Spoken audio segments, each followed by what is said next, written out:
mis chicas hermosas del Perú. Estoy buscando una chica soltera, bien solterita, porque yo soy un solterón. Semáforo en rojo, me paro. Semáforo amarillo, me preparo. Ya se ha puesto en verde, arranca ya. El baile de la moto está a punto de acabar. Vamos con la situación del Perú tras la independencia. Cuando el Perú se independizó en 1821 y lo aseguró en 1824, todos pensaban, ahora sí, por fin habrá progreso y libertad. Pero la realidad fue otra. Veamos este caso. El país quedó en ruinas económicas y políticas. En el aspecto político, hubo una gran inestabilidad entre 1821 y 1845. El poder cambió una infinidad de veces, igualito a Rando que cambia flacos. Surgió el caudillismo militar, con generales como Lamar, Gamarra, Orbegoso, Salaverry o Santa Cruz, disputando el control del Estado. Se dieron conflictos internos, como lo son las guerras civiles, y externos contra la Gran Colombia. Como siempre, el Perú está en decadencia.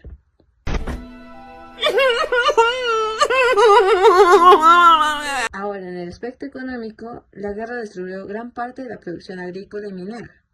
Se contrajo una fuerte deuda externa, o sea, nos endeudamos hasta el cuello con Inglaterra para financiar las campañas militares. El comercio internacional quedó debilitado. Ahora, pasémonos de fecha de 1845 hasta 1878. Con la elección de Ramón Castilla, el país alcanzó cierta estabilidad política y la economía encontró un nuevo sostén. ¿Y qué crees que es? Obviamente la explotación del guano de las islas. En el contexto internacional, la demanda de guano en Europa permitió al Perú integrarse al modelo primario exportador. ¡Gracias! ¡Por fin! ¡Esta pesadilla terminó! En el impacto económico, el guano generó ingresos fiscales extraordinarios que permitieron al Estado pagar deudas, financiar obras públicas y modernizar el país. El auge fue, por tanto, altamente dependiente de un recurso único, con riesgo de agotamiento. También se mantuvo la lógica del caudillismo militar y la inestabilidad continuó latente, reapareciendo con fuerza al agotarse el ciclo del guano. Continuamos con el descubrimiento de las propiedades del guano de las islas como fertilizante. El guano, que no es otra cosa que el excremento seco de las aves marinas, ya era conocido en el Perú desde tiempos antiguos. Los incas y otras culturas prehispánicas lo usaban como abono y hasta cuidaban a las aves que lo producían, porque sabían que hacía crecer sus cosechas de manera sorprendente. Pájaro, pájaro, pájaro. De hecho, un dato curioso es que la palabra guano viene del quechua guano, que significa abono. En el siglo XIX, este conocimiento llegó a Europa, gracias al científico Alexander von Humboldt, quien en 1802 visitó la costa peruana y comprobó que los campos fertilizados con guano producían plantas mucho más fuertes y abundantes. Las primeras exportaciones, que fue en la década de 1830, se enviaron pequeñas cantidades a Inglaterra y Estados Unidos para pruebas agrícolas. Los ensayos confirmaron que el guano peruano era mucho más eficaz que el estiércol común, gracias a su alto contenido de nitrógeno, fósforo y potasio. En 1840, el primer gran cargamento llegó en Southampton,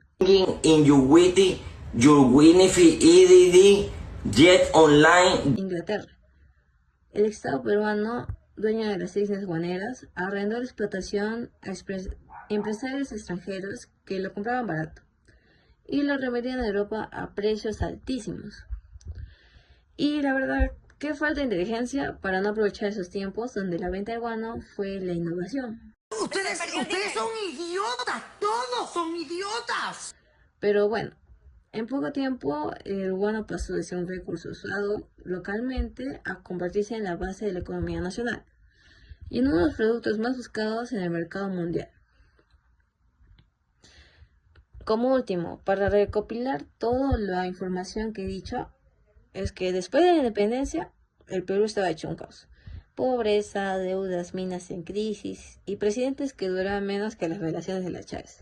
¡Ay, a la boca, idiota! A mí no me digas idiota, oye, bestia. ¡No me digas que estoy armando paquetes!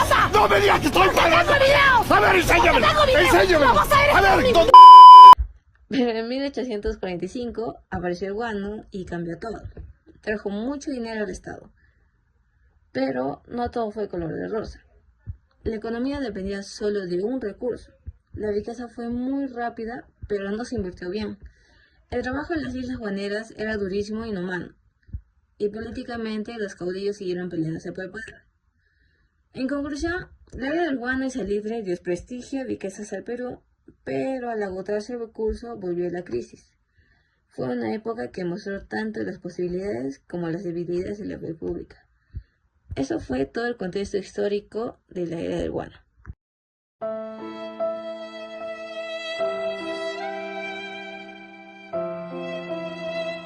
Ese bebé.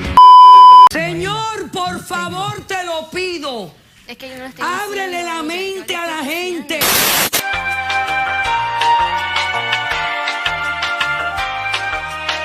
Hoy les voy a hablar sobre la explotación y el comercio del guano, un tema poco conocido, pero que tuvo una gran importancia económica y geopolítica del siglo XIX, en Perú.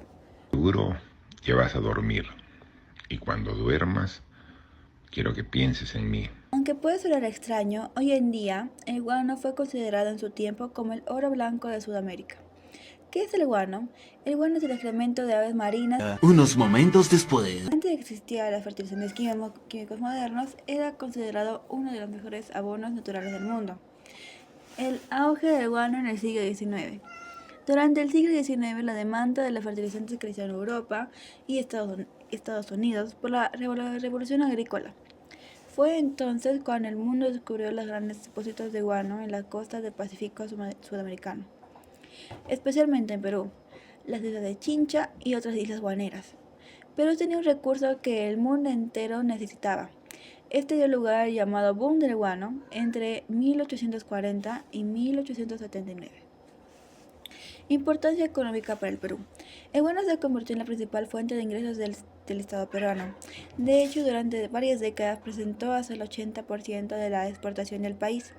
Con estos ingresos, Perú financió obras públicas, pagó su deuda externa y modernizó parte de su infraestructura. Sin embargo, este auge económico también tuvo problemas. Una gran parte de los beneficios quedó en manos de intermediarios extranjeros, especialmente británicos, y se contrajo una gran deuda debido a la mala ingestión de ingresos en Perú. Condiciones laborales y explotación. Para extraer el guano se requería mano de obra barata y abundante. Inicialmente se usaron trabajadores indígenas y esclavos, pero se recurrió a trabajadores chinos contratados en condiciones muy duras, casi como esclavos. A estos trabajadores se les llamó como cuelgues y vivieron en condiciones inhumanas. Esto se convirtió en la industria del guano de una forma de explotación laboral encubierta que ha sido criticada por varios historiadores. El declive del guano. El auge no duró para siempre. A finales del siglo XIX, el guano comenzó a agotarse y fue reemplazado por fertilizantes sintéticos y salitre chileno. Además, la Guerra del Pacífico de 1879 a 1884 en el Perú, en donde Perú y Bolivia lucharon contra Chile, tuvo uno de los motivos principales el control de recursos naturales, incluidos los depósitos de guano. Después de la guerra, Chile tomó el control de muchas zonas ricas en guano y salitre, lo que marcó el fin del dominio peruano en este comercio. La historia del guano es un claro ejemplo de cómo los recursos naturales pueden transformar un país, pero también la mala gestión, la dependencia de un solo producto y la explotación laboral pueden llevar a una caída igual de rápida como el ascenso.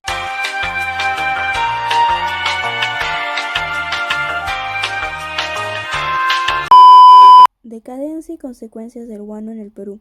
1. Antecedentes y contexto histórico. La parte a continuación ya lo hizo Charlize en la primera parte, así que si quieren volver a repetirlo no hay ningún problema. Pero ahí sí no voy a editar esta parte porque está pensado. 12 segundos después. 2. Auge de la era del guano. 1840 a 1870. El guano aportó más del 70% de los ingresos fiscales del Estado peruano. Se le llamó el maná caído del cielo o el oro del Perú. Con las ganancias Se cancelaron algunas deudas de guerra, como siempre, cancelando a último momento. Demuéstrenlo pues, imbéciles, demuéstrenlo. Encuentren algo. Se abolió el tributo indígena en 1854. Se modernizó también el ejército y la armada. Se reconstruyeron ferrocarriles, puertos, telégrafos, edificios públicos. Se financiaron gastos del Estado sin necesidad de cobrar muchos impuestos. Sin embargo,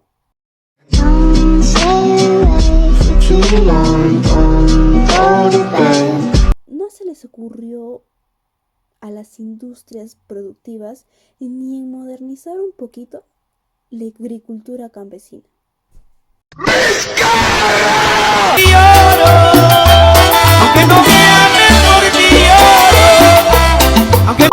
3. Problemas de gestión. Contratos que el Estado firmó acuerdos con compañías extranjeras, consignatarios, contratistas que se quedaban con gran parte de las ganancias. O sea, ni siquiera ponían en cuenta lo que ganaban los demás. Corrupción, políticos, funcionarios se enriquecieron en comisiones, en sobornos. Hubo endeudamiento externo en lugar de usar los ingresos de autofinanciarse. El Perú pidió préstamos internacionales, creyendo que siempre habría guano suficiente para poder pagarlos. Pero no. Hubo falta de diversificación. Toda la economía se concentró en solamente un solo recurso. Ilusioné, me dejé llevar, hice todo lo que hice. Cualquier ser humano en el mundo se puede confundir.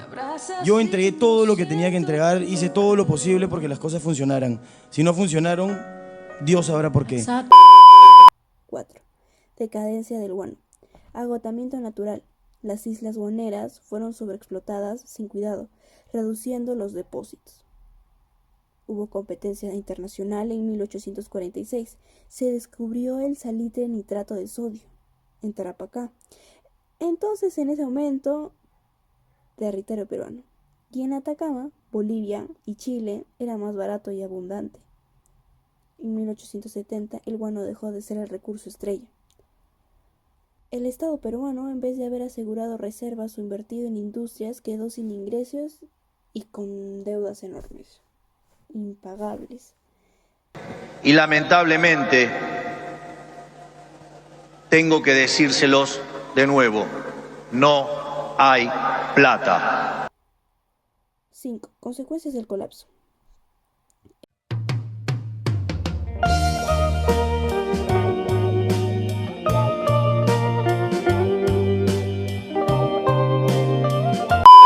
Económicas. Quiebra nacional, a pesar de haber recibido millones de libras esterlinas, y Perú terminó en bancarrota. Actualmente, ¿no, Dina? Estos pendientes que me los he puesto hoy día y este collar, ¿saben de qué marca es? Unique.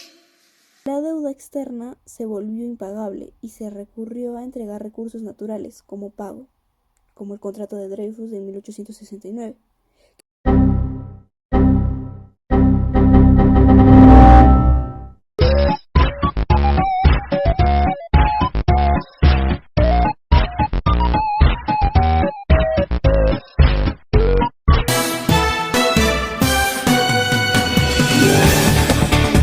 Comenzamos con el salvaje acto de un hombre que decidió cortarse el pene por una decepción amorosa. Sus amigos contaron el drama que vivió mientras las autoridades investigan la veracidad de los hechos.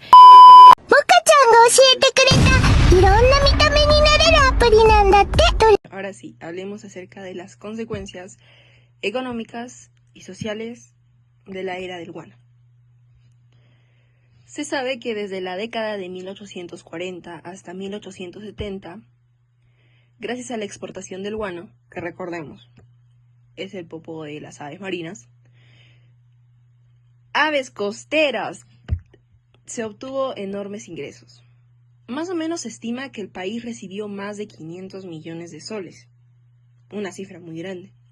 Ya sería un negocio perfecto, y hay platita. La mejor etapa de desarrollo que tuvo el Perú económicamente. Por eso se le llamó prosperidad falaz. Pocas nos creíamos los papis riquis, de aquella época. Bueno, lo éramos.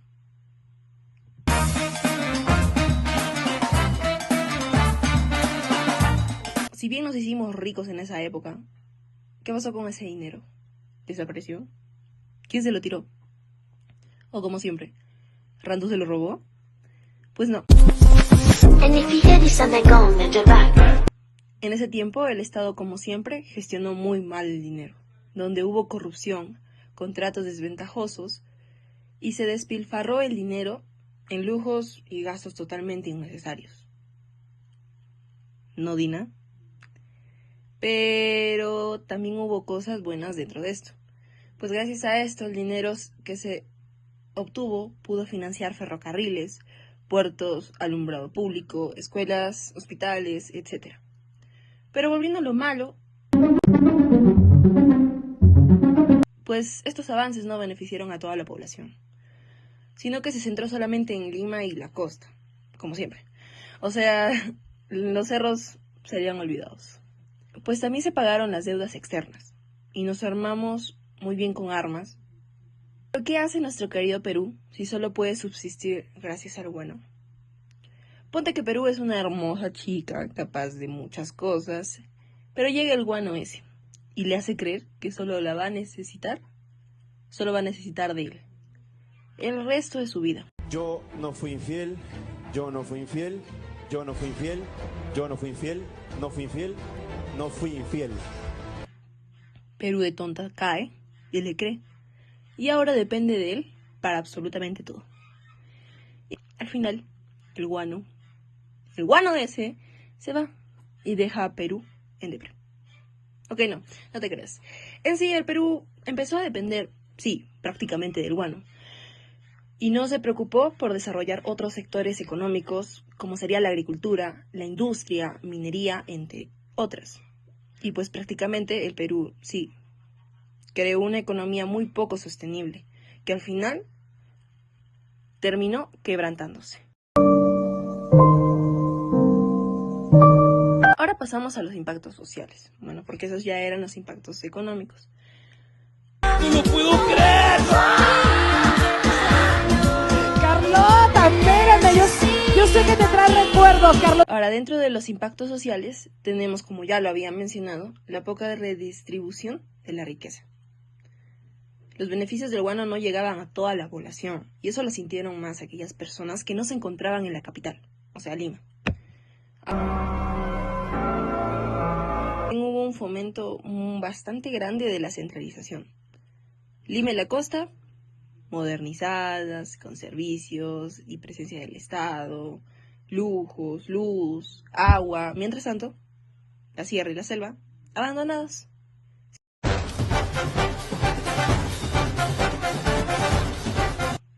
Agregando a eso, el Perú trajo trabajadores chinos, llamados los colíes, para suplir la falta de mano de obra local. Es decir, que los metieron a trabajar y extraer el guano. Sin embargo, al final, el guano se empezó a agotar y apareció el salitre y lo reemplazó como a Charlize. ¿Por qué se murió? No, mentira, Charlize, perdóname, por favor. Hizo que la economía finalmente colapsara. Aparte que gracias a nuestra querida Bolivia, que nos metimos en problemas que no eran nuestros y nos metimos con una guerra con Chile. Muchas gracias, Muchas gracias. Muchas gracias. ¡Un saludo a la grasa! Y así perdimos territorio bastante importante para poder extraer nuestro salitre, aparte que nos mataron a medio Perú y aún así estamos en paz. En sí, esto ha sido todo por mi parte. Bueno, por nuestra parte, somos las Tinquilines y nos vemos en un próximo video. Hasta la próxima. Hay cosas que no sabes. Solo contigo podría poblar un planeta, darle la vuelta a la luna en bicicleta o cruzar el mar con una pirueta. Coqueta, mi nena.